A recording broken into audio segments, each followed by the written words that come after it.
नमस्कार। 3 अगस्त 2023 को पार्लियामेंट में हेल्थ मिनिस्टर मनसुख मांडविया के द्वारा एक अमेंडमेंट बिल को लाया गया, जिसका नाम था फार्मेसी अमेंडमेंट बिल 2023, जिसको पिछले दिन यानी कि 7 अगस्त को उसको लोकसभा से पारित कर दिया गया। तो हम लोग इस वीडियो में इसी के बारे में जानेंगे कि फार्मेसी अमेंडमेंट बिल जो लाया गया था, किसको अमेंड करने के लिए लाया गया था और इसके पीछे क्या उद्देश्य था। चलिए शुरू करते हैं। सबसे पहले जान लेते हैं कि जो फार्मेसी अमेंडमेंट बिल 2023 था वो किसको अमेंड करेगा। तो ये फार्मेसी एक्ट 1948 को अमेंड करेगा।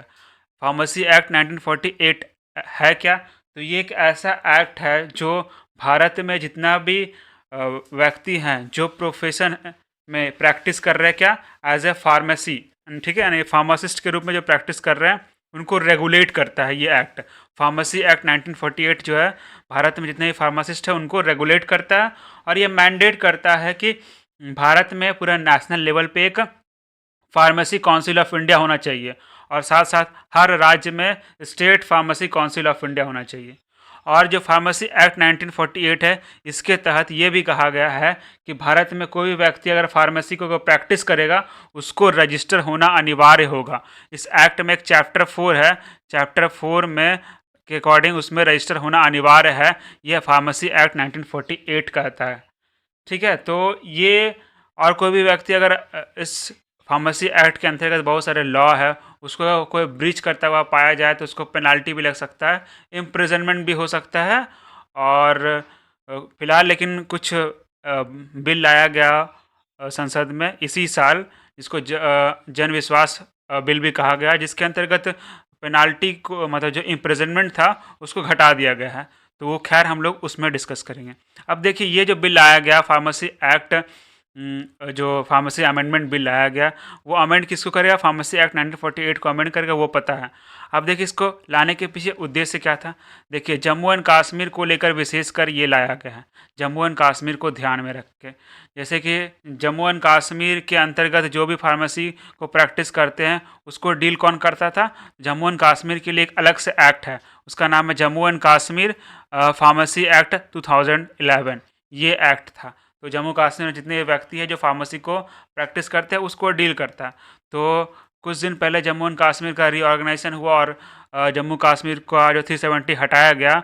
उसके बाद वहाँ पर एक स्टैच्यूटरी ऑर्डर लाया गया और बोला गया कि जो जो व्यक्ति Jammu and Kashmir pharmacy act 2011 में रजिस्टर्ड है वो जो इंडिया का जो फार्मेसी यानी कि जो सेंट्रल गवर्नमेंट का जो फार्मेसी अमेंडमेंट फार्मेसी जो एक्ट 1948 है उसके अंतर्गत वो मान्य होगा, ठीक है। ऐसा वो स्टैच्यूटरी ऑर्डर के तहत लाया गया था। तो स्टैच्यूटरी ऑर्डर के तहत लाया गया था मिनिस्ट्री ऑफ होम अफेयर का, उसको अमेंड नहीं किया गया, ओरिजिनल कॉन्स्टिट्यूशन में अमेंड नहीं किया गया था अभी तक, जो कि 2020 में ही लाया था। तो उसको एक लीगल प्रोविज़न देने के लिए अगेन यह पार्लियामेंट में लाया गया फार्मेसी अमेंडमेंट बिल 2023, जो कि फार्मेसी जो एक्ट 1948 है उसको अमेंड करके उसमें एक 32 सेक्शन 32B है, उसी के नीचे 32C डाला जाएगा। और ये 32C में क्या कहेगा? इसमें ये कहा गया कि कोई व्यक्ति अगर क्वालिफाइड है या फिर रजिस्टर्ड है, Jammu and Kashmir pharmacy act 2011 के अंतर्गत रजिस्टर्ड या क्वालिफाइड है, तो वो क्या होगा? वो माना जाएगा कि जो फार्मेसी एक्ट 1948 है उसके अंतर्गत रजिस्टर्ड, उसको भी माना जाएगा।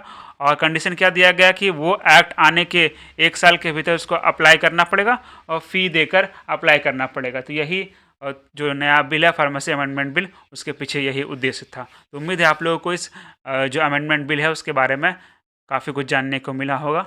धन्यवाद।